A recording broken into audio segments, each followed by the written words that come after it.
రైతు సేవ తెలుగు ఫార్మింగ్ చూస్తున్న అందరికీ నమస్కారం. ఈరోజు మనం పట్టు పరిశ్రమ గురించి తెలుసుకోవడానికి ప్రయత్నం చేద్దాం. పట్టు పరిశ్రమ అనేది గ్రామీణ యువతీ యువకులకు చక్కటి ఉపాధిని కల్పిస్తుంది మరియు భారత ప్రభుత్వం కూడా సబ్సిడీల ద్వారా ప్రోత్సాహాలను ఇస్తుంది. ఇక్కడ కనుక చూసుకున్నట్లయితే మనకి మల్బరీ మొక్క యొక్క వెరైటీ వచ్చేసి V1 వెరైటీ వేయడం వల్ల చాలా ఎక్కువ ఆకు అనేది ఉత్పత్తి జరుగుతుంది. ఇది మనం ఒక్కసారి కనుక వేసుకున్నట్లయితే ఒక 10 నుంచి 15 సంవత్సరాల వరకు అలానే ఉండిపోతుంది. ప్రతి సంవత్సరము కొత్త మొక్క పెట్టాల్సిన అవసరం అనేది ఉండదు.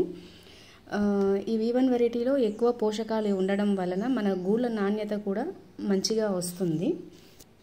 మన గుడ్ల సంఖ్యను బట్టి మరియు మల్బరీ పంట విస్తీర్ణాన్ని బట్టి నెలకు నికర ఆదాయం వచ్చేసి 50,000 నుంచి ₹1,00,000 వరకు ఆదాయాన్ని పొందవచ్చును. ఈ పట్టు పురుగులను కనుక చూసుకున్నట్లయితే దీంట్లో మొత్తం 5 దశలు ఉంటాయి. మొదటి 2 దశలు కూడా మనము చాకీ సెంటర్స్ నుంచి తెచ్చుకోవచ్చు. దాని యొక్క ధర వచ్చేసి 100 గుడ్లకి 3,500 వరకు ఉంటుంది.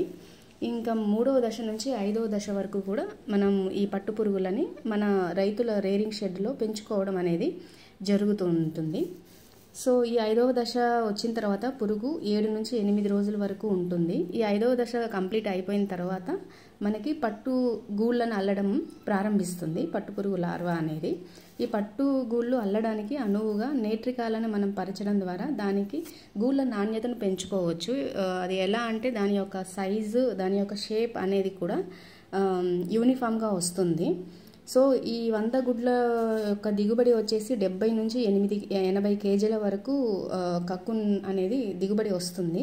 సో 1 కేజీకి మార్కెట్లో 400 నుంచి 600 వరకు కూడా రేట్ అనేది ప్రెజెంట్ నడుస్తూ ఉంది. సో ఇది మన యువతీ యువకులకు ఒక చక్కటి అవకాశం నిరుద్యోగులకి. సో మన